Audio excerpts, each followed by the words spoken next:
Good evening, ladies and gentlemen, and welcome to another edition of The Trending Mind. This evening, we are looking at the cost of education, and we're asking the question, could we reach a place where there's a win-win between the institutions and the students? So please like, share the broadcast, and we'll be back with you in 60 seconds.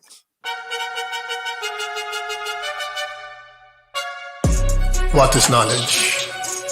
And how much of it must we acquire in order to better our lives? What makes some forms of knowledge seemingly more advantageous than others? What fuels this desire to learn and to know and to understand? And how much of what we learn is actually applied to the bettering of our lives? Is it necessary to know in order to grow? Join us, a group of former Guyanese high schoolers and our special guests, as we chat about the things we need to know and about education and the process of learning in the tech age. This is The Trending Mind, Friday evenings at 7:30 Eastern Standard Time on Facebook and YouTube.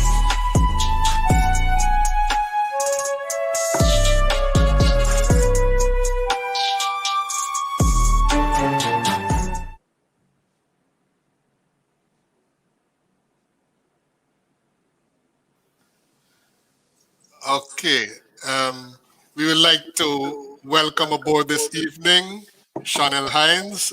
She has joined us from Georgetown, Guiana. Chanel, could you please introduce yourselves to our viewers, please? Your mic You're muted. Sorry. Good evening, everyone. My name is Chanel Hines, and I am an educator and entrepreneur. Okay. All right. Let me post the opening question. Just a quick check. Terrence and Chanel, are you guys getting an echo? Compton said he was getting an echo. There's a slight A echo slight on echo, my not side. too profound. Not too profound. No. Yeah. Okay. All right. Like All right. pronounced. So let me put up the opening question on the screen.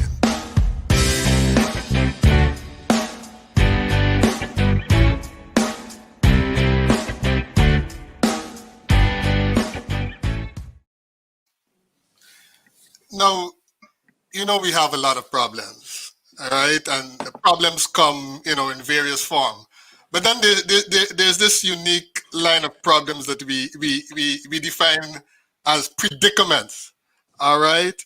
And we want to ask now, is there a clear-cut way to address a predicament, all right? So Compton, I'm going to throw the first one at you, all right? You have a very good friend that, he's an upstanding citizen. He's a gentleman. He's got a good job, everything. But he hasn't had luck in love, right? And then one day he finds the woman of his dreams, right? She's basically, ticked off all the boxes that he would like to tick off. And he says to you, but Compton, there's one problem. She's married.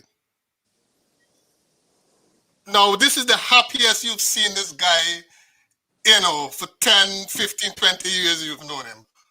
How do you address this person in such a predicament? That's a difficult question, Andy. He is a good friend.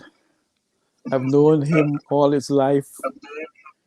I want the best for him. I want the best outcome for him. I would say to him, young man, look at this young lady's life. Where is she now? Are you yes, I would deal with it. as a sort of a measuring stick. When you met this person, where was this person in terms of the person's whole outlook on life and your life? Now, I don't know if there are kids involved.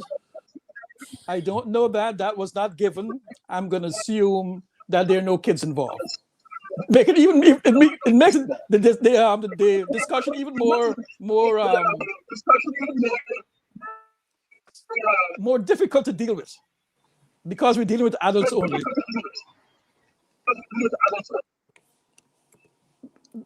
So for me, I would say to him, is it that you're breaking up a family, or are you making a family? And ultimately, I would say it's your decision. I will leave it up to you. I support you in what you do, but my question to you remains: are you making a family, or are you breaking that family?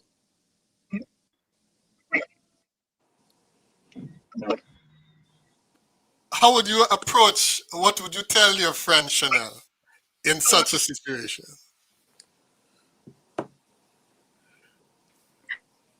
Well, judging from that scenario, that is more than just a predicament. That's a whole entanglement. But the way I would address that is believe in respect. We're losing hope. We're losing you a little, Chanel. In choosing a part to another person, because that is already.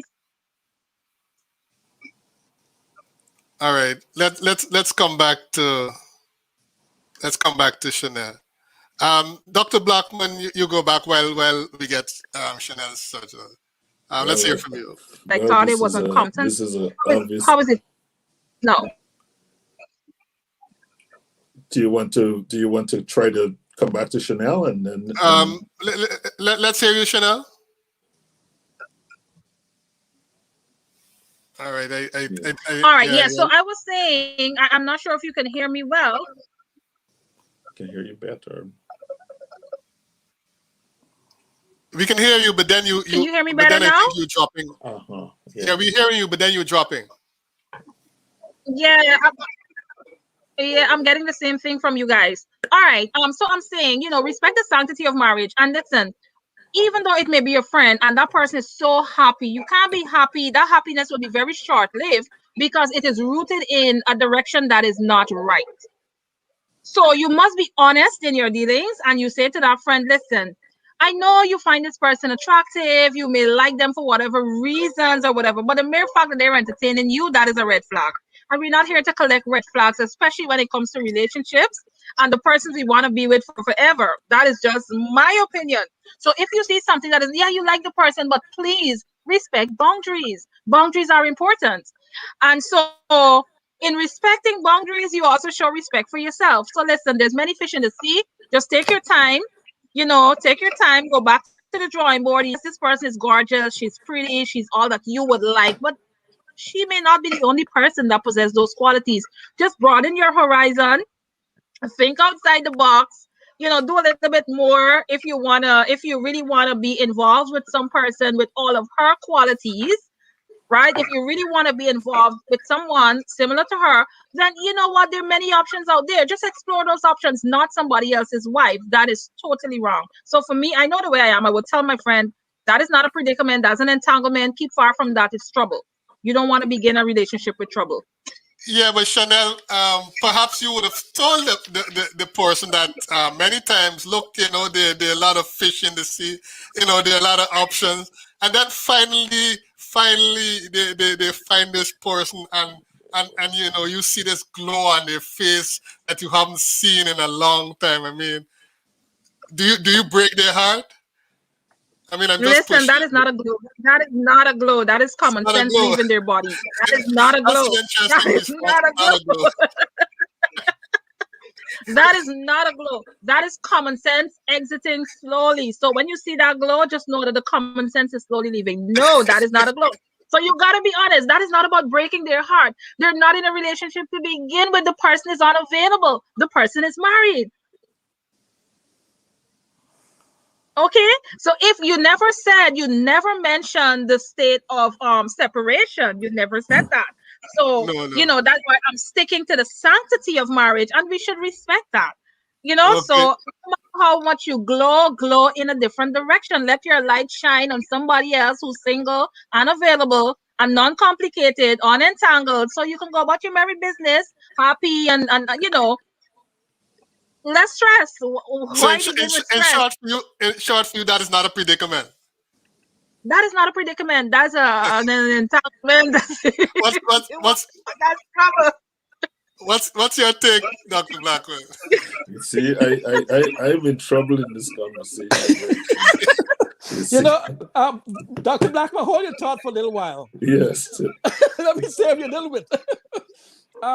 Andy, you did not, in terms of the situation that you pose, you didn't say anything about the female involved in terms of how, in terms of Whether she's separated or not? no, not whether she's separated.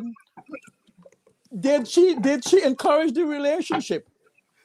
Well, you see, the thing is, a lot of times, the friend comes to you. They won't come with all of those details. They'll just say, "Hey, man, I found this person. I mean, she's all right. I love her, but I got one problem." Yeah, but then that would be my discussion with the person. Says, look, is this person really for you, or is this person seeing you as another option? They don't want to deal with their problems, but you are the solution to their problem.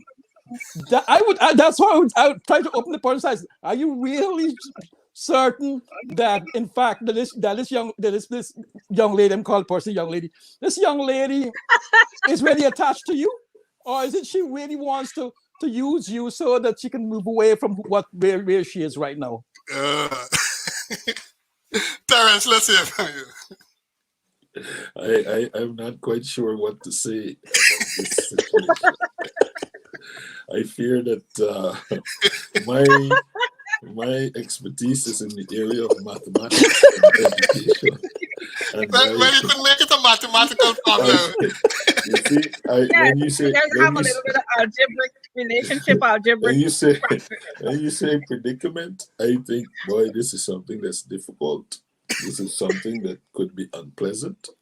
This is something that could be embarrassing. Right. And I listened to Compton very carefully, and his first thought was, well, okay, if you meet a young lady who is married, but the relationship is really good, what should you say to your friend who is in this predicament, this potentially difficult, this potentially unpleasant and embarrassing situation? And what I would say is that, well, I don't know what to say. I got to be quite honest. I think what happens is that we sometimes we're not as honest with ourselves as we need to be. And in this life, the opportunities to have satisfying personal relationships are, maybe it's one of the things that we learn as people who live in a larger society like the United States with 300 million people, that sometimes, when you find something that's good, you should hold on to it. And you shouldn't allow yourself to be caught up in all of the other societal expectations about what it is. If it's good for you, it's good for you. And I would want to, I think my first instinct would be to encourage my friend to stay in this direction and to go for as long as it can go. I understand the reason. I mean, the young lady's married, but I understand that she's not going to be encouraging the situation if she does not feel that there's something she's not playing. Let's assume that we're not playing a game and it's serious. And so then she is thinking that there's something that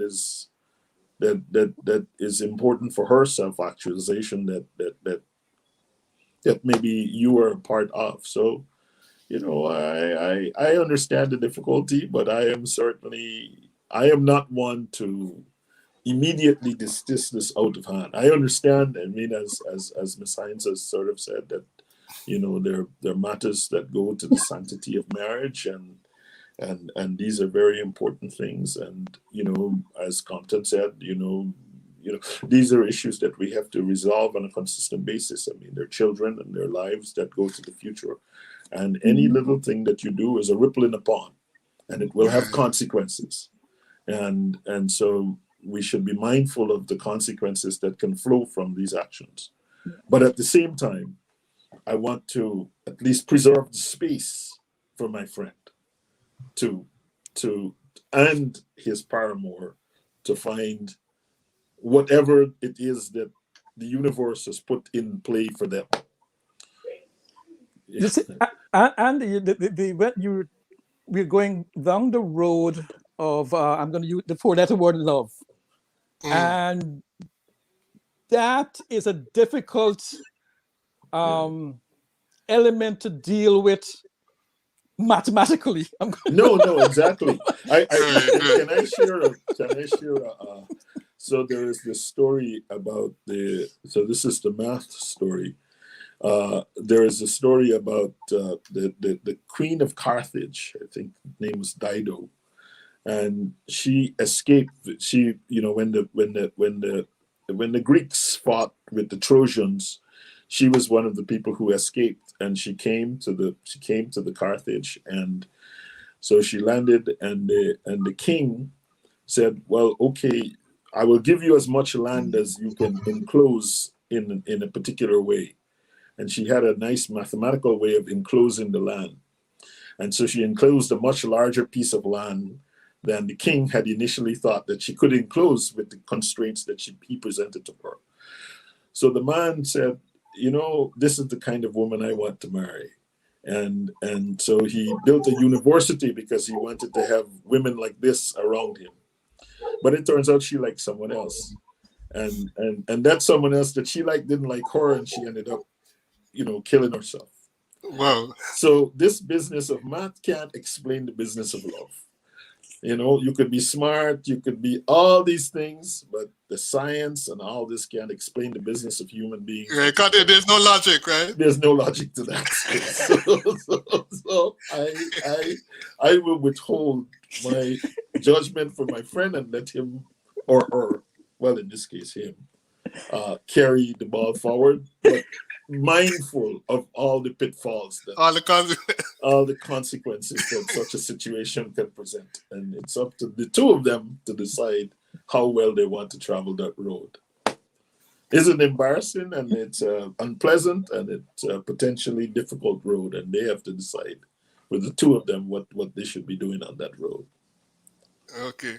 So just to round up, Chanel, your approach to dealing with a predicament, you genuinely will take it from a principled or moral stance. Yes. Would that be your approach? And that is legitimate. Yes. I want to be clear. I would like to lean for the principle every single time. And although Dr. Blackmon would have highlighted when we talk about the predicament, he would have looked at it and provided clarity in terms of what it means. Then I'm saying, why should we begin with an unpleasant dynamic? There are many other options. So I would say to my friend, right, this is indeed a predicament. And I do agree with Dr. Blackmon that we cannot. There are times when we really cannot, choose who we fall in love with, or we really can't choose the people that love us, and I would like to agree with Compton, who would have also talked about, whether or not this person was encouraging this. And, that now leads into Dr. Blackmon talking about availability, and if this person would probably see something in this man, right? So I'm assuming it's a female, my female friend, assuming something in this other person that, may be good for them, or probably it's just a play, we don't know. So again, if we were to look at it rationally, yes, you say this is not a good thing, it's a predicament, it's unpleasant, it's embarrassing, and all these things, and I would prefer for you to lean on principle as opposed to the conditions or these matters of the heart, because I'm writing that down. it may not be long lived. It may not be long lived, but principle never changes. All right, I hear that. Okay, folks, we'll be moving on to the question of the day. We're looking at the cost of education. Let me post the question onto the screen.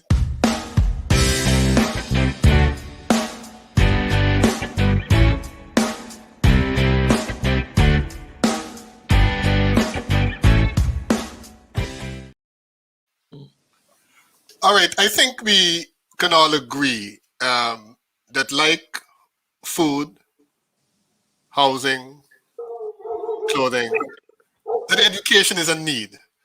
And like in all the other cases mentioned, it is something that we must or should pay for at some point or the other. But we have an issue now where the costs seem to be, getting out of hand, so to speak. Now, Compton, as you look back at your high school and then, later stages of education, where is your mind with regard to how much we should pay, if anything at all, for education? I would like to go back a little bit, in terms of let's say, the person who the tribe in the jungle, right? There's education going on there. They're taught how to fish, how to plant, all the survival skills. It's done communally. So that is where I take the education that, or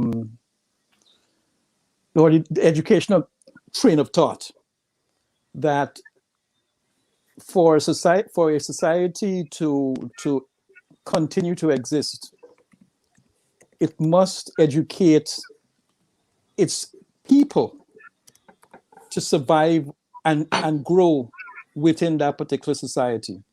So for me, education, the cost of education has to be borne by the entire community, the entire state, the entire city, and to leave as little as possible to the family or to the individual family. To put capitalism in education is for me is a perversion of the cost to education, because what happens is that it perpetuates the haves and the have-nots. So the cost in itself, for me, it should be borne by this, is a societal cost, and it should be borne by the society.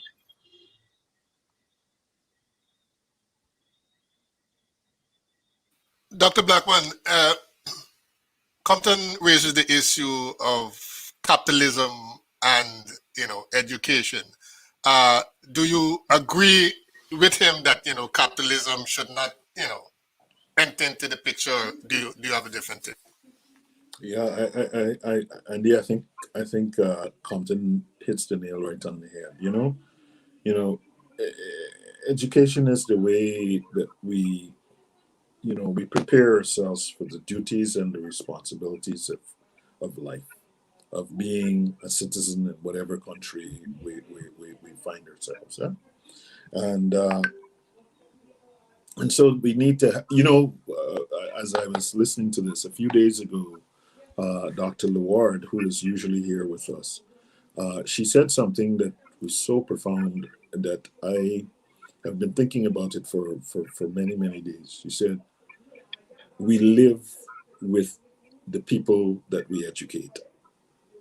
So if you there's not we're not going anywhere, right? So if you fail to educate, or in quotes, you fail to educate your young people, you're living with them. So if they get terrible education and they decide that they're going to commit crimes and they're going to do all these things, then you can't escape from it. It's the process that you put in place that leads to the outcomes that you have to live with.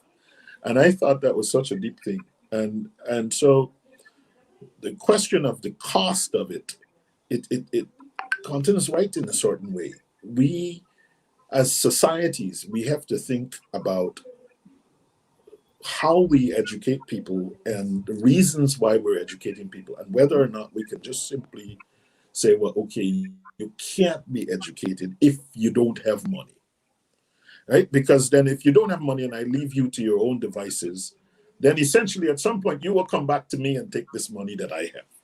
You will stand up outside my door and say, you have a nice thing, and I will take it from you because you didn't give me an opportunity to get it. I mean, it sounds kind of childish, but it's actually what happens. But the flip side of this case is also true. I mean, do individuals have a responsibility to contributing to the preparation for the responsibilities of life? And I think, if we think of our Guyanese, society, we come from a place in which there's a balance between these two things. We have schools, and a large number of the schools are public, and we expect that there will be something happening there.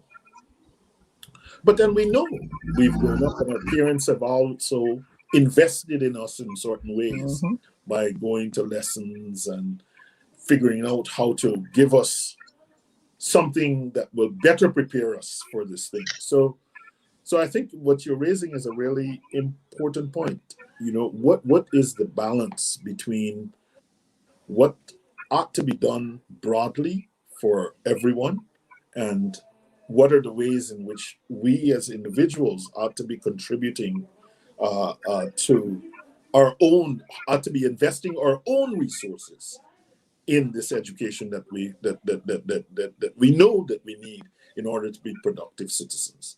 And that's where I'll start, and I'll give other I'll give folks a chance to speak on this. But I do think it's a very interesting question, and I can see both sides of this question. And the more you spend, I'll mention one aspect of this debate that is sort of here in the United States, which I'm very engaged with.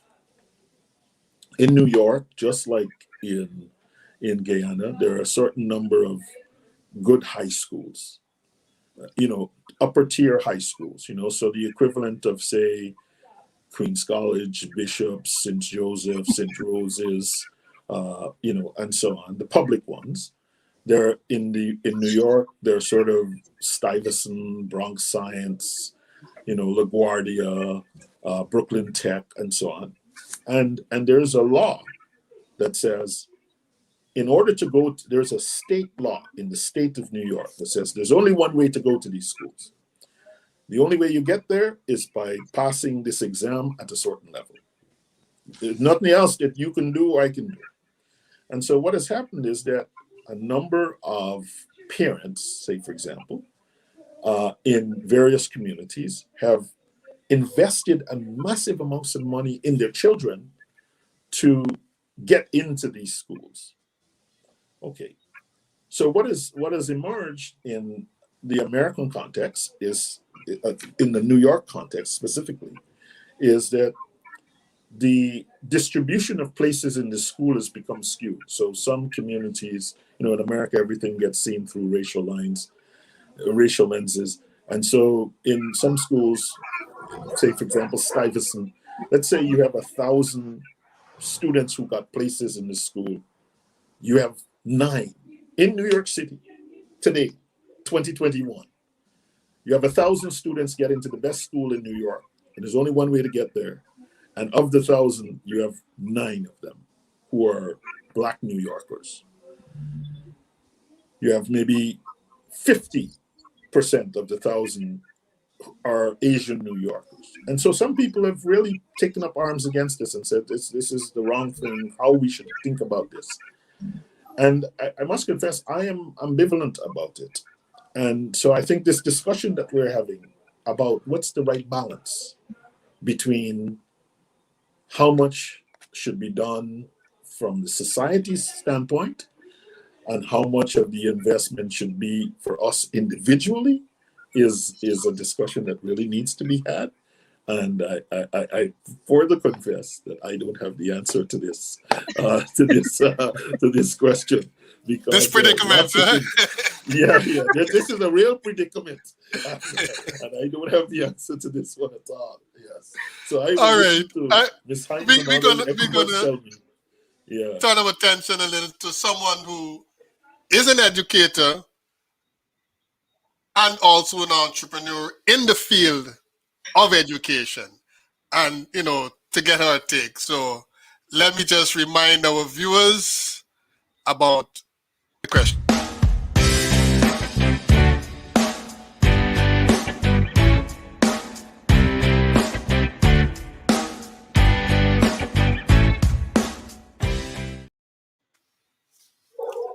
Okay, Chanel, when you look back, as you got started, having you created an opportunity for yourself. Did you see a need, or in your mind, was it an opportunity to get something done? All right. When you say to get something done, I just want a little bit of clarity there. An opportunity to get something done in terms of in terms of business educating, opportunity, in terms of or educating children, right? Did you look at it as an opportunity, or do you look at it as you doing something to address a need? Okay. When I got into the education system, I recognized that there was a real deficit for really good science educators. And what I recognize is that coming from my level of education into the high school setting, I realized that there was an attitude of, laissez-faire, where they really didn't take a lot of things seriously. And because I had an entirely different approach to work, I was meticulous, and it had to be detailed. And the explanations were so simplified for physics, chemistry, and biology. My students had approached me because I didn't grow up in the lessons culture. Coming from the Bishop's High School and my home environment, my mother being an educator, my grandmother an educator, the setting was basically you get your work done, you pick up your book, you read, and it was a very disciplined household, and we had no need for extra lessons. Coupled with the fact that at that time there was no pressure to do all the large number of subjects that we see happening now, students are pursuing. So my mother said to me, although I went to the Bishop's High School, which Dr. Blackman would refer to as one of the elite high tier, his terms exactly, schools, I did not compete on that level with regard to the subjects. I only wrote 5. She said, that's all you need. So you're not going to be up all hours reading for 13 subjects. No, you do 5, maths, English, and you pick 3 that you really like. And so I was fortunate to have a mother who understood those dynamics. And so I really didn't do a lot of extra lessons. But when I got into the education system, I couldn't understand why they needed it. But I understood I understood at that time, because the competition for colleges, the students would increase the number of subjects that they write. And so there's this huge competition for scholarships and grants and all these things. So that was one factor that contributed to the number of subjects. And then they approached me because of the way I taught, the way I expounded on the topics and all these different areas. And they said, Miss, can you do lessons for us? I said, no, I don't have that time, because I never thought I wanted to go home, relax and do girl stuff in the evenings. I don't want to teach. I was teaching all day. And then I realized that in some areas, they really didn't cover a lot of the materials that they wanted. So I started for free. I said, you know what? Pick a day, pick a time, and we'll work. And so I started to work with them, and the numbers increased and increased until I had to get a larger space. And a larger space will cost money. And that is how the cost was factored into the overall dynamic. But my personal opinion with regard to the cost of education, I believe it should be free, whether formal, informal, non-formal. Education of especially our young people, it should be free. And every opportunity that we have that we can offer them free education, we should use it. The challenge comes, however, it's more than just the teacher presenting information to students or to learners. We need materials. We need equipment. In my case, we need chemicals and all of these other things. And because technology plays such an important and integral role in education, it means that we need to elevate our standards by incorporating technologies into our classrooms. And so because of those dynamics, I had to now apply a cost or attach a cost to the service that I was offering. Now, I want to go to another aspect of education and the cost. Now, notice I mentioned the word Before you go service. there, Shannon, just hold on. I wanted Compton and Terence to respond. Chanel is showing us clearly, okay, she initially was willing to give this service for free, right? But then there are real costs to doing something of that sort. Is there something that society could have done or could do at that point, Compton, in your view, where you have a teacher willing to teach for free, right? Realizing that her class is quickly expanding, all right, and she has to do something to keep up with that, and the only thing to do would be to start charging a fee. What can society do, or what should society do at a point like that, Compton? The question is twofold. One is personal initiative, and secondly, societal responsibility. So for Ms. Hines,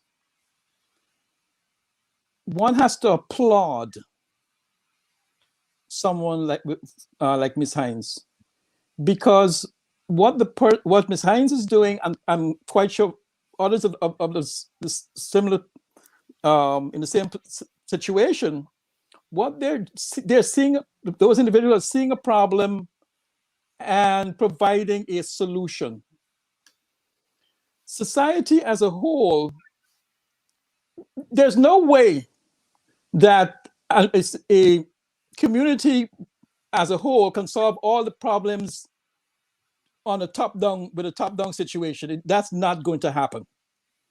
We need persons who are going to use the initiative to resolve and to intervene in situations. So where I'm going to use the word state rather loosely. Where the state could have been involved is in terms of the state of the society, however you want it, is to provide the space for Ms. Hines, provide the materials so that her initiative, she can take her initiative and run with it. And that is where one has to look at where, once again, for me, it's always, how do we share the resources we have to ensure that it's equitably distributed, so that all of those with the energies and the inclinations can grab those opportunities and move forward for a better society. Okay, thank you, Compton. Andy, can I interject before Dr. Blackman speaks? Yeah, go ahead. If I may interject,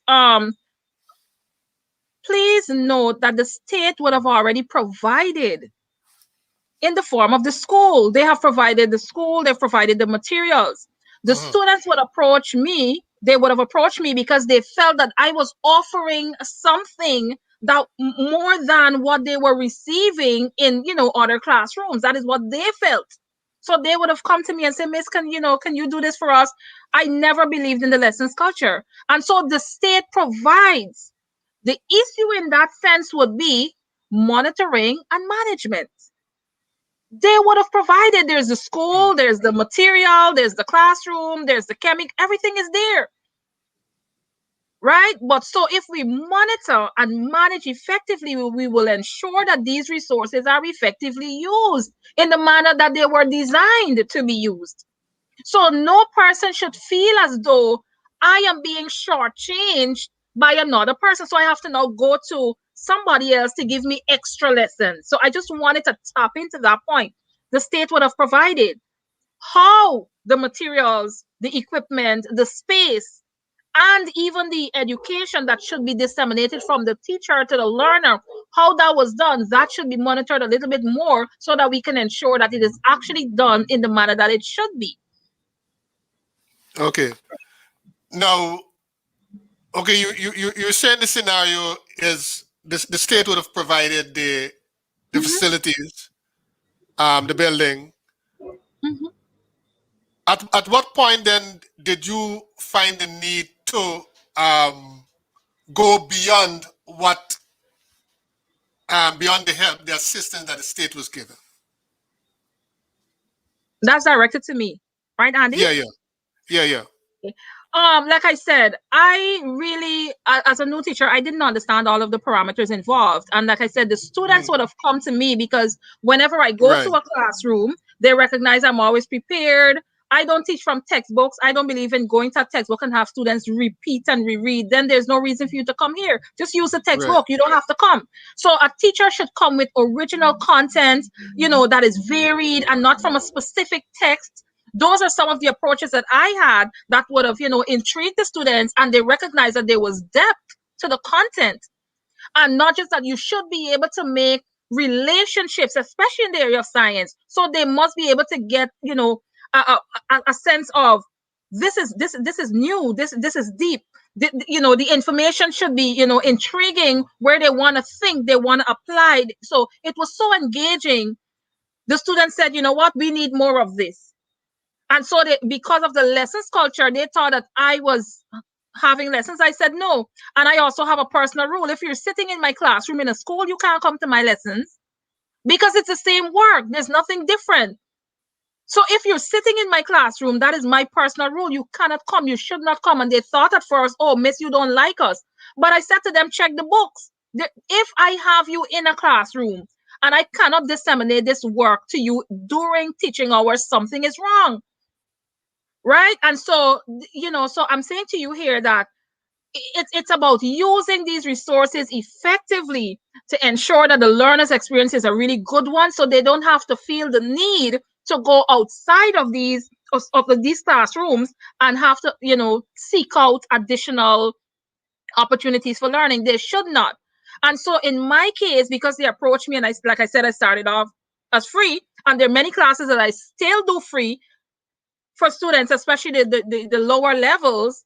I still do it for free because I believe they deserve this for free. And today, tomorrow, I have children and they become doctors. I want them to be the best doctors that they can possibly be, because like Dr. Blackman would have said earlier, we have to live with them eventually. So give them the best.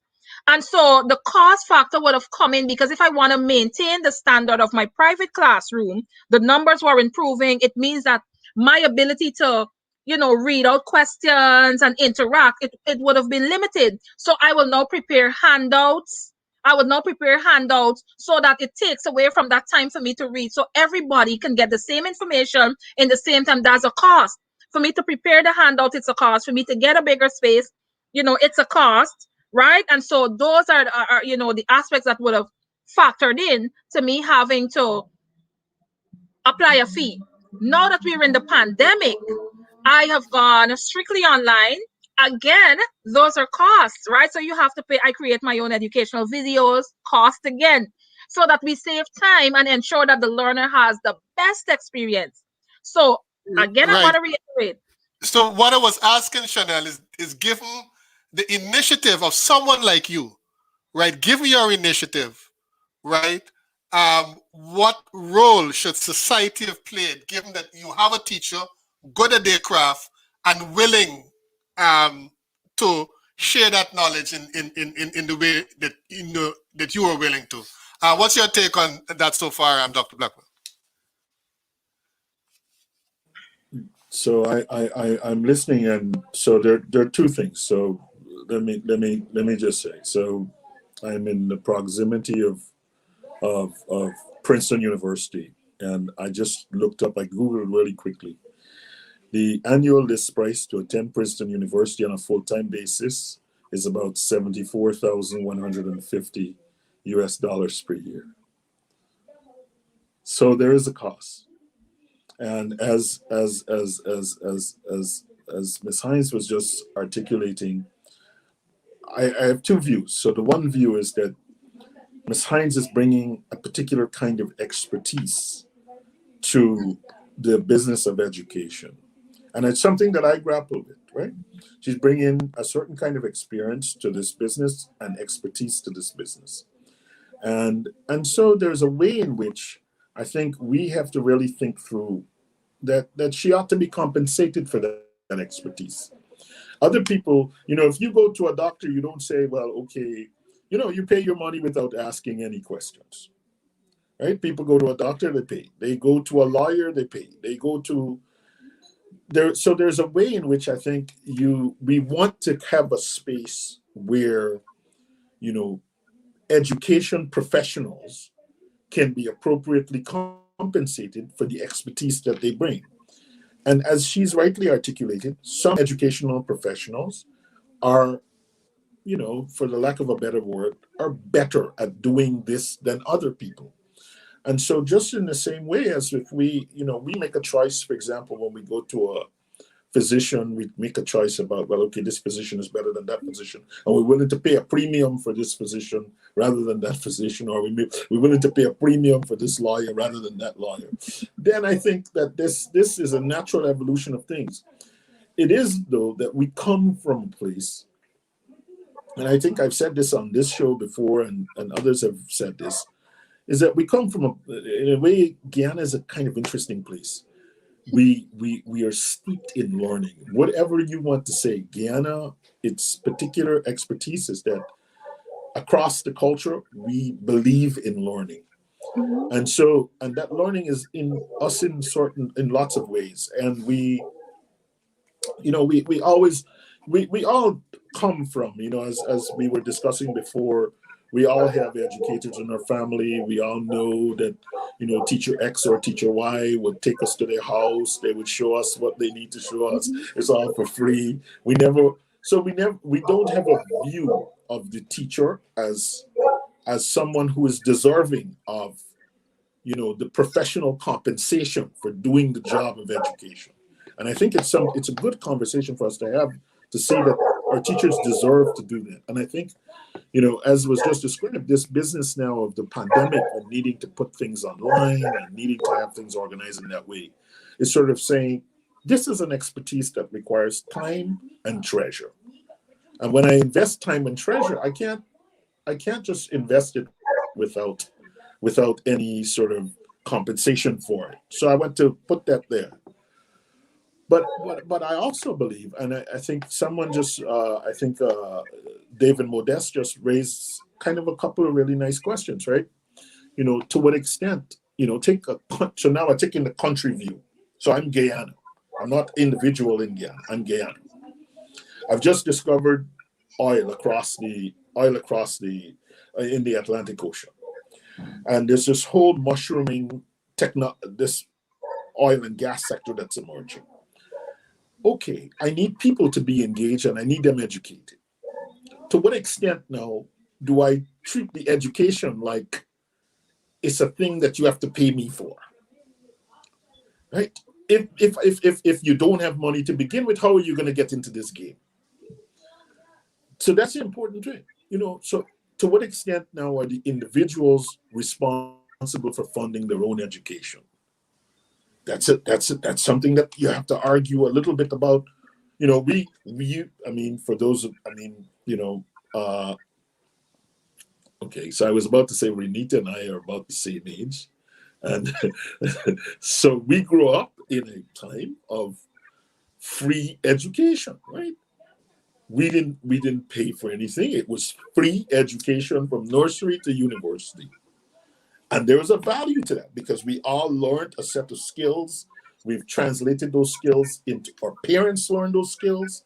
We learned those skills. We've translated those skills to jobs in very sophisticated environments in the United States. We translated it. So there's a value to saying educate all of your people for free and not have. Yes. So, so this is, I mean, this is not an easy topic. I want to say this is not an easy topic. So if I'm Guyana, to what extent should I be treating? I mean, I just saw recently, the government is giving people, I don't know, some 1,000 or 100,000 online courses with Coursera or something like this. And this is potential. I don't know what the content of, so don't quote me on that. But this is, but I see something like that as, look, I'm a big country. I want my people to be able to read, to write, to be able to access these jobs in various places. If they're doing this, then they can do certain things. And so it's in my interest to see that they're educated. And it's in my interest to see that they're educated at minimum cost to them as possible. That's the question. I have to confess, I don't know the answers, and I'm not. We'll be searching. We try to figure it out as we move along. Finish your sentence, Andy. Yeah, Andy, I want to add a little bit more there because I was gonna go in the direction of service, and Dr. Blackman tapped on it a little bit, but he didn't go too much in depth. Now, because I am operating the way I am bringing a different kind of service to the system. And so this is unique. And because it was recognized as unique, I was approached to offer this service after school at a cost. Initially, I didn't. Yeah. But now we would have taken all of these skills and attributes and we would have packaged it nicely into service that is unique. So now that I'm offering this service to persons, you have to decide, right? Do I want to pay for this service? Right? So outside of getting the free education, parents also want to invest more in their children. So the cost of education, albeit free, people still want to spend money. Parents and guardians, they still want to spend money because they would have observed, for example, let's say your child is not coming to the school that I teach, because if you sit in my classroom, you can't come to my lessons, plain and simple, but you want what they're getting for your child. Even though they're at a school where education is free, they are willing to pay for the service that is being offered that they believe is better, a little bit better and more in depth than what the child is receiving. So this is another dynamic. Education is free. It should be free. However, you are also free to spend money or invest in your child, your children, if you want more for them. So you can also decide on that cost and how much you're willing to spend on your children. 5 lessons, 6 lessons, just 1, 20. It's up to you. So we have free education, and then there's unique service, and then there's the option to pay if you want to access a little bit more than the average student will be getting in the normal classroom sessions. And then there's also the dynamic of time constraints. As an educator, we always pressed for time. A lot of content, time constraints. So those are some of the things that cause parents to want to spend more. And in addition to that, we didn't tap on curriculum. Whatever is in the curriculum, the extent of that curriculum is decided by your government, right? Whatever ideologies they want to promote, they want to share, they want to ensure what the needs of the countries are. Oh, sorry, the country, because we're talking about one country here. Whatever the needs will be, right? Those needs, they have to factor in those needs and then to ensure that our curriculum caters for all of these aspects. So again, it should be free, but then there's the flip side where people want to invest, parents want to spend more, and it's up to them. Andy. Okay. One second, Compton. Thank you Sorry. for that, Sorry. Chanel. I wanted to before I forgot. There is something that Dr. Blackman brought up, and I think we would all agree with it. Where education is concerned, I mean, I know it to be true with my own life, and I've seen it all around Guyana. There is that general willingness across the board, across races, classes, to invest in the education of our children. You know, there's that willingness. You know, hey, I want my son, I want my daughter. You know, I want my kids to be better, and we're willing to pay. Now, as we look at Guyana presently, as Terence would have said, you know, Compton, Terence, Renita, myself, we grew up at a time of free education. Mm-hmm. As we look at Guyana now, I think it would be fair to say that natural willingness that parents and so on have, it's been exploited, right? You know, and it, you know, it's reached a point where we do need to ask ourselves, you know, how practical. Renita, we have a case where you have a particular school that for pre-K charges $40,000 to $50,000 per term for pre-K, and at nursery it's between $45,000 and $60,000 a term, right? Do you think that is practical at that level of a child's life? Are you talking Guyana dollars or are you talking? Yes, it's Guyana dollars. 40,000 Guyana dollars. 40,000 is like 200 US. That is doable. 40,000 annually or per monthly? term. Per term, per semester. I remember we got 3 semesters in Guyana. That is reasonable. Okay. Because you're talking about pre-K. A pre-K right. child needs a lot of one-on-one attention from the teacher. So that amount of money, you know, I'm looking at the time the teacher has to spend with the child. The teacher probably have to help feed some of them, take care of some of them, bathroom duties and stuff like that. So 40,000 Guyana dollars per term is not a lot for what the teacher will need to do for that child. Okay. So I think what's your take on that, Compton? Oh, I wasn't thinking pre-K. of. Remember we talking pre-K. Yeah, I know, but I was my mind was more in terms of what Dr. Blackman was talking about in terms of Princeton, and I'll go there first, then I'll come back to the pre-K question. Okay. There's a nexus between the cost of going to Princeton and what Princeton pays its lecturers.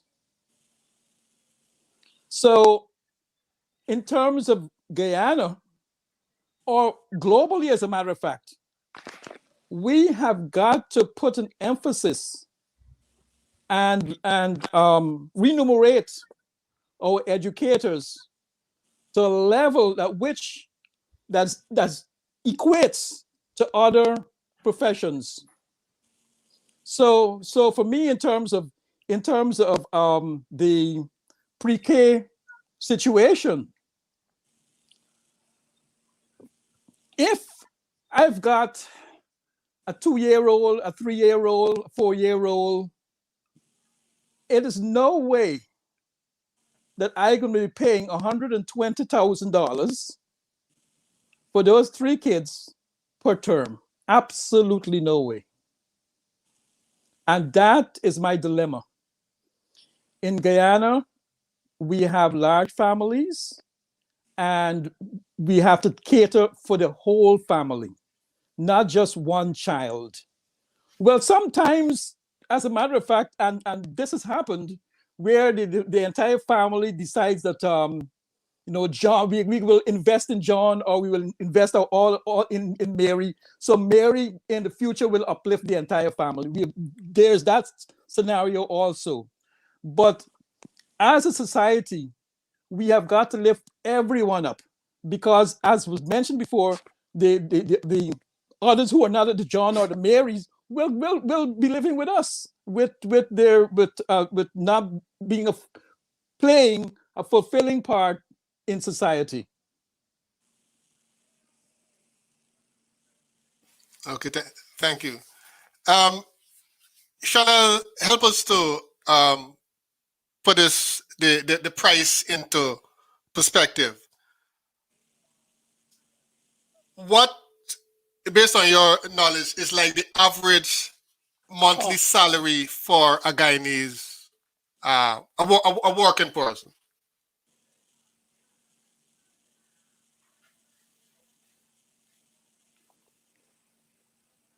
You're muted. You're mute. All right. I would say I can't speak about the average, but I know in the education system we have these tiers.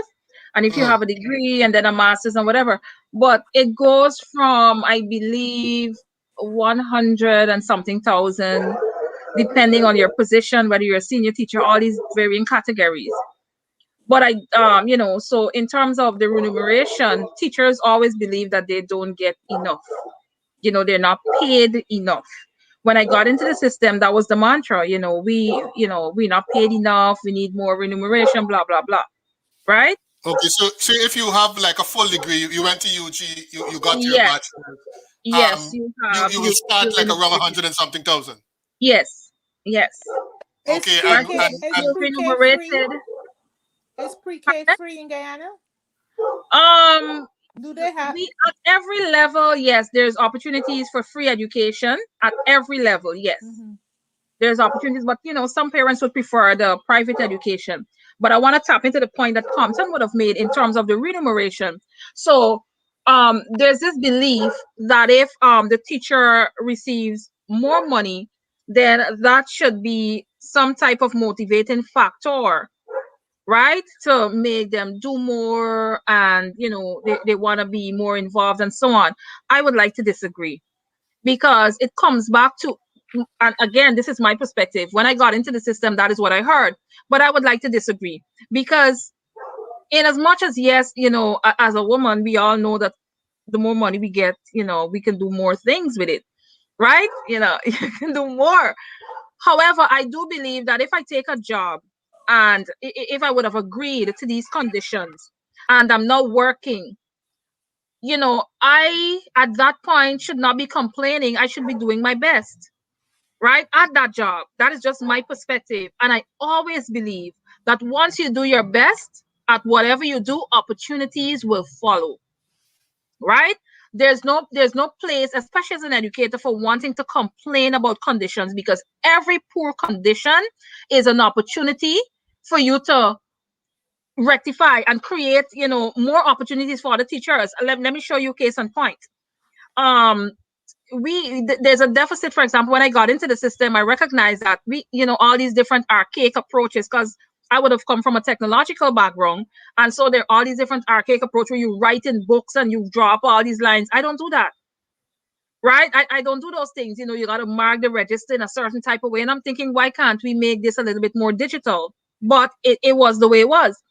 And what I decided to do, which was my own initiative, I decided to create digital lesson plans to teachers to ease the workload, which I'm going to launch in a matter of weeks. Digital plans that they can access for free. Because I would have wanted somebody to do that for me. And I believe that as educators, we provide the solutions, right, for tomorrow that would better the environment for tomorrow. And so you're not looking for accolades and all these things. You're just there to make it better. And so you can now look at what are the areas where we're lacking, where can I improve? And if you're genuinely coming to make a difference, then That can be had. And then again, please be reminded that God rewards us for every effort. So even if you don't get the $1 million that you want, God rewards us in different ways: health, peace of mind, longevity. And it may not even be today, it may not be directly, but as educators, we can now look to see where we can improve. So if you agree to a job, if you agree to a job with, with this type of pay, if you don't want it, then just go get another job. Don't shortchange people's children because you feel that you should get more. Than just get another job, leave. That's just my perspective. Or you Right. can also, or you can lobby.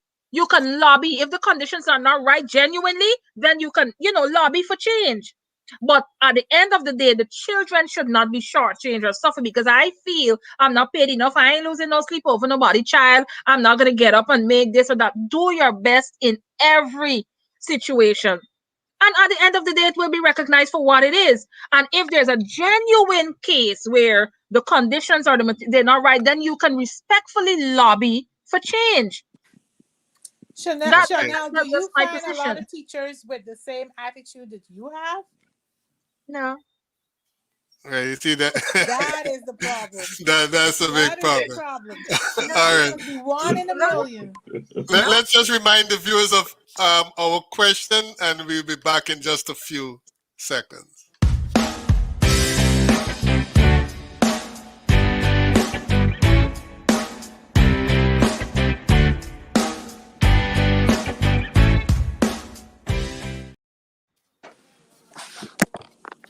All right. Dr. Blackman, Chanel touched on the issue of, the more qualified you are, the higher your salary is going to be.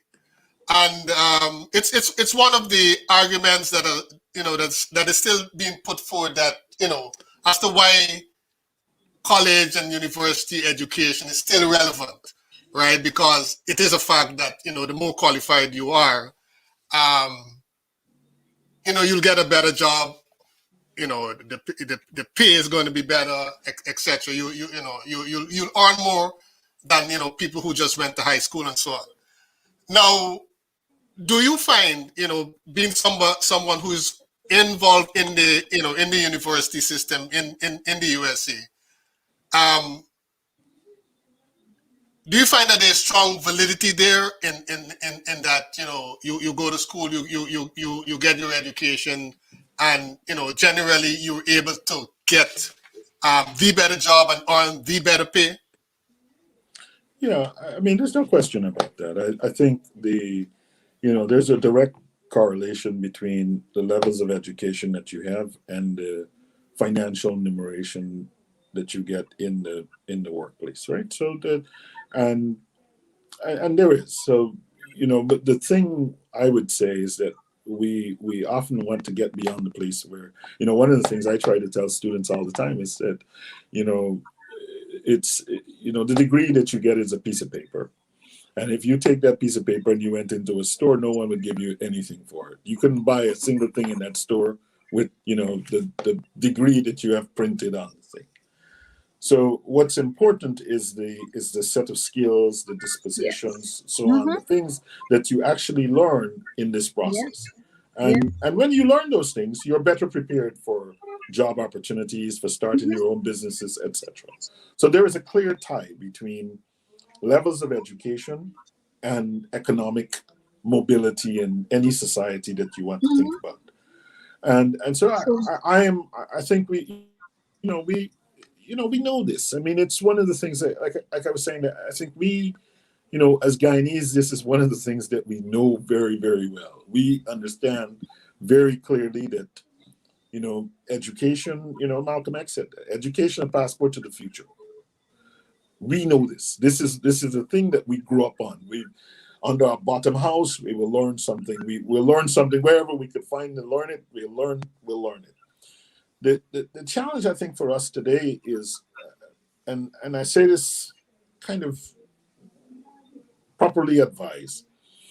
I think if I look at some of my experience, so I've been trying to sort of visit and engage in an educational setup within the Guiana context, let's say from from say about 2014 through now. So I've paid much more attention to, educational issues in Guyana. And then as part of being in the City University of New York, you see quite frequently. So I can make a good gauge as to what's happening in the educational system in Guyana as a professor in the City University of New York, because quite frequently I see young people who have just come from Guyana and come to their family in Brooklyn, and then they come to the college as a way to start. And I can see what a young woman from, Bishop's High School or a young man from Bishop's High School is doing, and I can have a sense of what that trajectory has been over the course of the last 30 years. So given that sort of observation, I would say this. I would say that, and I say this advisedly, right? So I could be wrong, but I'm fairly confident about it.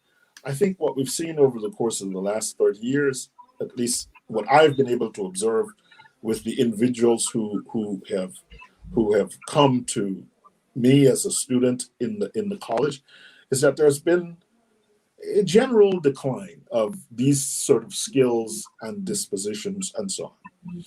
And I would say that means that at some level, I would connect that to saying we as we have moved from a more collective to a more individualistic kind of system, we've become, we have really smart people, but we've left a big chunk of our base has become, less strong than it has been in the past.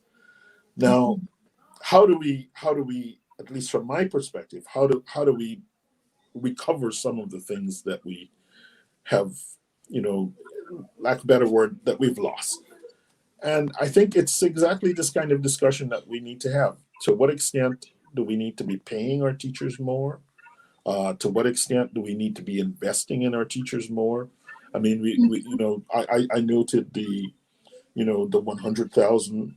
So even if you're at 200,000, if teachers start at 200,000 Guyana dollars per year, that's about 1,000 US dollars, right? That is not a, that is not a significant wage, right? And I mean, I think we should be recognizing that and recognizing the importance of really investing in our teacher corps much more, not just economically in terms of larger wages, but also in terms of the kinds of content knowledge that they need to be disseminating. So Okay. So I see it's a very challenging thing, and I want to be very careful about how I kind of comment in this regard, because I've seen it on a number of fronts, and I understand that there are genuine challenges there, and I don't want to be caught in this situation saying to people, you shouldn't be kind of really, because we also need that. I mean, let me make one more point there. I think one of the challenges for Guyana is that we don't have a kind of entrepreneurial culture. And part of the reason that we don't have an entrepreneurial culture is because of the way in which we learn. We're like a scholar culture, where people are learning, sit down with the book, we learn, we memorize. And now we're in a world where we need people to be able to be more dynamic, to be more business oriented, be more entrepreneurial. And so maybe the thing is to be guided by entrepreneurial teachers. And so that for me is something that I think we have to be thinking about more seriously. How do we do it? How do we get people more engaged in business? And if our teachers are not engaged in business at all, if our teachers are just, coming in and have a book and they tell us copy down some things, and we copy them down, we go home, we memorize them, we come back some years later, we go to the CXC, we, repeat the things that we copy down, we get some subjects, we go to the A-level class, we copy down the same things and we do the same thing again, and we go through this way, then we're going to lose. I am quite convinced of that. So I'm just a learner thinking about how do we do this in the best possible way, and how do we keep the students at the center of it. Right. Yeah. All right. There was a follow-up question to that one, Terrence, but I'm going to put it to the other panelists before I get back to you. And okay, they're saying that yes, you get a degree, you're in a better position to earn, etc. Yeah. But they've also said that there's some degrees that have more value than I others, do not disagree with right? that. And so we need to look, and I'll throw this one at you first, Renita. They're saying, okay, STEM education, you come out, it's easier to get a job, and you will get you guaranteed a higher paid job.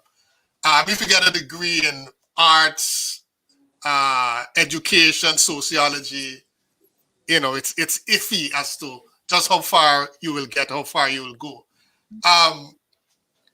Do you think that there should be a big disparity in terms of the price then, for the value, in terms of the education, Renita? So if you're studying STEM education and it's more guaranteed, it's more likely that you're going to get a job, are they justified maybe in charging you more as against for a liberal arts degree? What's your take? Well, today it depends on the laws of supply and demand. The Mhm. demand for high technology, um, curriculum vitae, persons with coding abilities and stuff. Every single thing these days is geared towards technology. It's there geared towards digital mechanisms and stuff like that. Therefore, the demand for those people are high, and in order to attract those people, the salaries will be attractive. Therefore, I find and the work that those people have to do Hmm. should be compensated adequately. Same as doctors, pilots. Those are specialized skills. Those are specialized areas that people are going into. It demands more training. It demands a longer period of studies. So people should be remunerated, I feel, based on the complexity of the course of study that they're going into. Um, that's just my take. Um, Also, the cost of that type of education tends to be higher than the cost of somebody in the arts or business and economics, such as myself. Um, I find the cost of the sciences, not the social sciences, the real sciences, The STEM, natural sciences.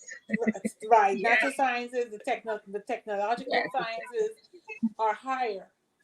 Companies today are paying folks who don't even reside in America because the demand for those type of people are so high, but the supply is so scarce. Those people are what you call price makers. They tell you their prices. You know, I'm talking from experience because that's what I deal with a lot of we call them contractors, and those people can call their prices, and because we need them, we need the skill, we need the experience they're bringing with them. We're gonna make those payments because we need them. So even though ethically people might say, "Oh, it's not right," um, when you look at the when you actually look at what they bring to the table, the output, the final result, the end result, and the benefits to be gained from it, um, you'll see why the prices is the way they are. Yesterday, I saw the Tesla car, and I was so taken aback. When she told me she had two trunks, I was like, "What do you mean you have two trunks?" She said, "Oh, it's nothing there. It's just a battery underneath the car, a big computer that's running the car. There's nothing else. No engine, no exhaust, zero." I was like a kid in a candy shop. The price tag for that car is high. Reason being, you eliminate cost of gas, you eliminate oil change, you eliminate all the other maintenance and inspections and stuff that we gas emissions and all that we have to do. And it takes the cost on her electric bill to charge only went up $15 a month. When she drove the gas car, it cost her about $80 to $90 a month to drive the car. It's costing her $15. Now the output of that car up front, it was very expensive, but the long-term rewards, that she'll reap it. She'll reap the benefits of it, because it's a car that's you, it's a computer that's driving the car, and the car gets update automatically. If when Tesla have updates, like how your phone gets updates, the car gets it updates. So you no longer have to go back.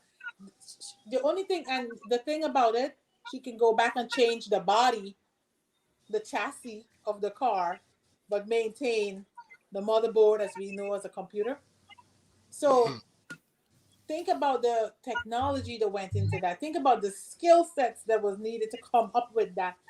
They thought about almost everything, you know. So to me, yes, person should be remunerated based on what they're bringing to the table. We All right. can't say because you study for to be a doctor, you should be paid the same amount as a statistical analyst such as myself and things like that. You know, so I think that it depends what you're bringing to the table. It depends on the laws of supply and demand. It depends on the complexity of the studies that you have to, the initial studies you have to put out in order to attain the knowledge and experience that you need to bring to the table that you can now take to a company. All right. Chanel, are you aware of any studies in Guyana with regard to the real cost of education? No, I'm not aware of any study that covers the real And cost. do you have any And idea how the private institution decide, okay, this is going to be the fee, or this is not going to be the fee? um I have no idea how the private institutions decide, because those prices are varied from my observations. I don't know what their overhead. So I'm thinking it may be a combination of the number of teachers, their overhead costs, and all of these things. I guess they factor into that, and then they make a decision as to what they can charge, right? Whether or not they're renting a property or they own the property, all of these dynamics factor in to making that decision. But then let's backpedal a little bit. Why do we even have the private institutions? Why are they even present and active and offering a service? Because somewhere along the line, somebody started to offer something that was unique, that was different, and they decided to make that into take an entrepreneurial approach and convert it into a business, as they should. They have the right to do so. So now that they would have tapped into that, they can also now decide what they want to charge, depending on, again, what Renita I think would have said, supply and demand. If whatever they're offering, a teacher may have a unique approach. If he or she is offering a unique teaching service, then they can sell that. And then the parents now can decide if they want to spend to access those services beyond what the government is offering for free. Right. So with regard to a study, no. With regard to how they come up with those prices, reasonably, I would believe we take into consideration all of our expenses, all the expenses, and then we correlate it with, what we're going to factor everything in, what we're going to charge, and then they come up with a price. Yeah. I'm just thinking, but there's no study on that, and it would really be a good thing to review. Yeah. Okay. Come to listening in, on what Chanel is saying as to the start of how we got back to private education, because like we know, private education was there before. All right. Are you in agreement with Chanel's explanation? Firstly, in terms of Ghana, there's always been private education. There's always been private education, and we can't get away from that fact. The state, prior to independence, only educated a particular sector of the society. Look at the resources of the bishops and the queens and St. Roses and so on. The society places more resources in those schools. I'm saying that I don't have the empirical data, but there are more buildings, there are more teachers, the equipment is better. The teachers themselves are more educated. Let me just cut you for a quick minute, please. Just let me cut you for a quick minute. Terence he's got to leave. So Terence, okay. Any closing remark before you cut up? Because we'll be closing shortly anyway. But do you have any closing remark that you want to go just before you? I just wanted to say, really thank you. I mean, this is very interesting and important conversation, and this question of education and how we should treat it, whether it's a commodity or, to what extent should it be private, to what extent should it be part of the public domain. I think Chanel and Renita and Compton have all made very, very, very, very salient points in this regard. And I just wanted to hope that we could continue, this conversation at some future date. I think it's really, really important. And, I say this from the perspective of someone who was, I think visited Guiana, every year for the last 5-6 years. And so I think I have a very good sense of, some of the educational opportunities and challenges within the Guyanese context, and the real need for us to kind of come to some real consensus about how we educate people for the 21st century. And I think this question of cost is a really important one, right? So, what are we willing to invest, and what are we planning to get for this investment? And I don't know the answers to those questions. And I think this is a good, this is a good starting conversation for this discussion. I mean, as I indicated privately, there are some things that I have to run off to do. So, I'm looking forward to the follow-up discussion in this regard, and it's been an absolute pleasure to meet Ms. Hines and to reconnect with colleagues as usual. Okay, thank you, Dr. Blackman. We'll be closing off in just a few seconds.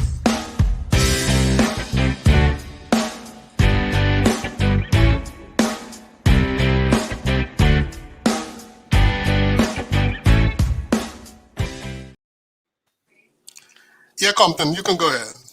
Sorry about that. No, that's fine.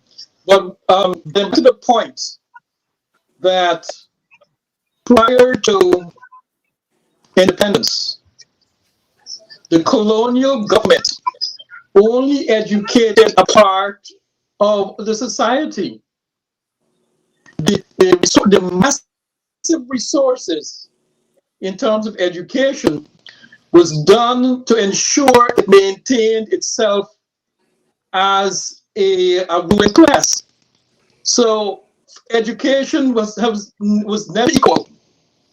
And the change after independence for the kindergarten to university free,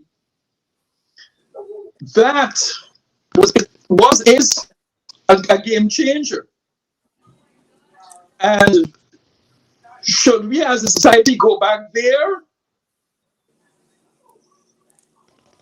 Because I'm a beneficiary of that education.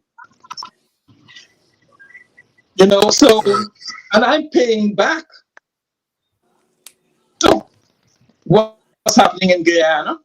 You know, and we all are, even by this forum in itself, because what we're doing is taking the intellectual resources that we have to critically analyze and not be afraid of the challenges and to challenge so that we can come up with solutions or ideas to promote the growth of our society. Okay. Thank you. I just wanted to say I came on late, Mhm. but I came on in time to hear Chanel's method of teaching. She's prepared, she teaches them, and I understand her method because that's how some of our professors taught us. And the textbook is for you to now go back and fill any gaps that may have occurred, or you might have missed while she was teaching. And I think that method should be applauded because she's interacting with the students. She's not going from a book, they're not bored, so they'll pay attention. And anything they miss, the textbook should be like a filler when they're home. As she states, they cannot come to her lessons. So now, once they have interacted with her, taken notes or taken her handouts and stuff like that, now you have the textbook to back up and support whatever she would have disseminated in the classroom. And I really like that type of teaching because you're not only doing it giving audio and visual, you're also, you're interacting with them. And to me, that's how you learn a lot more. And you could go back the next day and say, Miss, you said XYZ, and I tried this and I can't get it out. And I'm sure you would take the time to explain the concept to them so that they'll get it. And it's sad that, to me, you sound like one of a kind, you know, and it would be great teachers can focus on utilizing the hours in the classroom efficiently and effectively to cover the curriculum instead of looking at the alternative method of making extra um, resources in the form of lessons. So I think you should be applauded. Right, that's what I heard when I came in. I was like, wow, this young lady is awesome. So thank you. Your You're welcome. children, your Thank you too. children must, your students must love you. They're enjoying it. All right. Chanel, I'll give you the final word. Um, like I said, what we were trying to address is we agree that, as I said at the opening, like our food, like the houses we live in, like the clothing on our back, which are all needs, that education, which is a need, should be paid for, right? Now, the trick now is that given the importance of education and what education does for its citizens, we cannot ever afford to price out our populace, right? Right. Or else, the society goes, right? Your closing thoughts on how we can find a balance where teachers such as yourself can survive, can live, and, students can be properly educated. Okay. All right, so I will go back to what I said in the initial stage when we started. I believe that education should be free. That is my belief. However, if there is a teacher or a group of teachers or any person who would like to be entrepreneurial and launch some type of business that is education based, then he or she or those persons, they have the option to do so. It's within their right. If you want to be entrepreneurial and make education a business, then you also can choose to do so. Now, in Guyana, at the level all the way up to the high school and the college level, education is free. And so if any parent would like to pay for services beyond what is offered, they too have that option, right?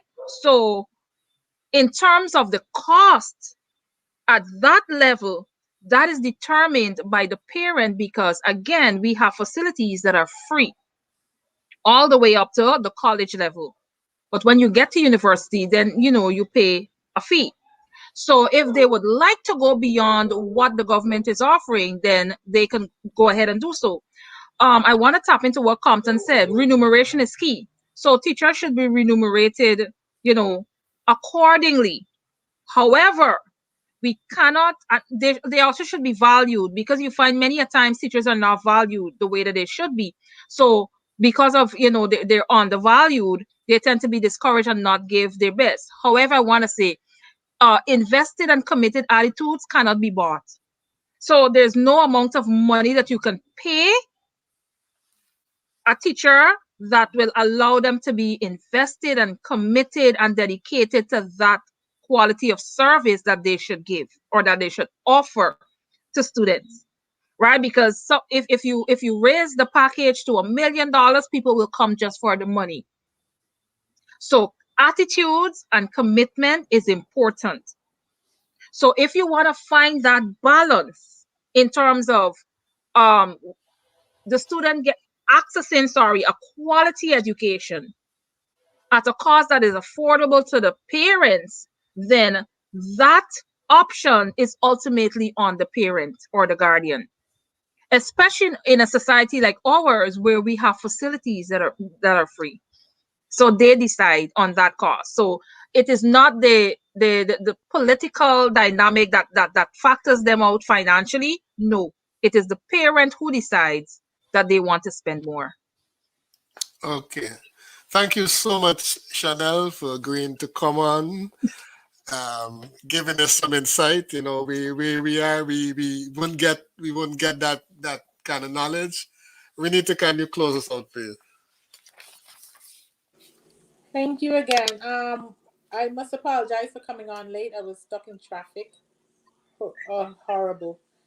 So I apologize for that. And like I said, I guess I miss a lot, but the little that I caught when I came on, it was very impressive. I'm very impressed by you, Ms. Hines. And on behalf of the students that you teach, I say thank you, because we need teachers like you.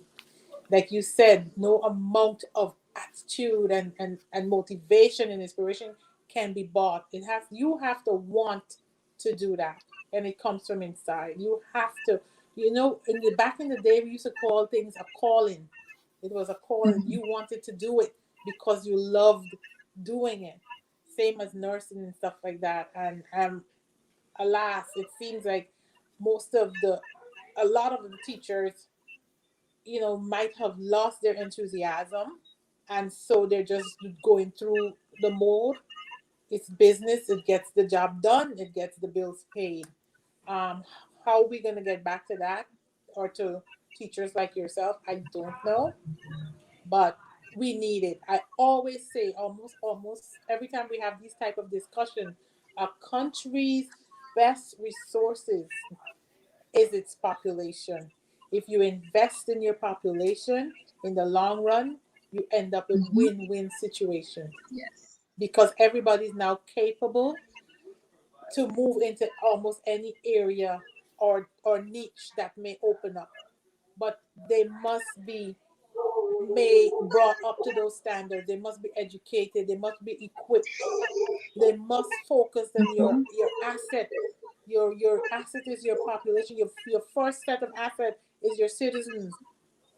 And I don't get why we can't go back to free nursery to full college, because Guyana is going to become one of the countries where people are going to be looking to open up businesses.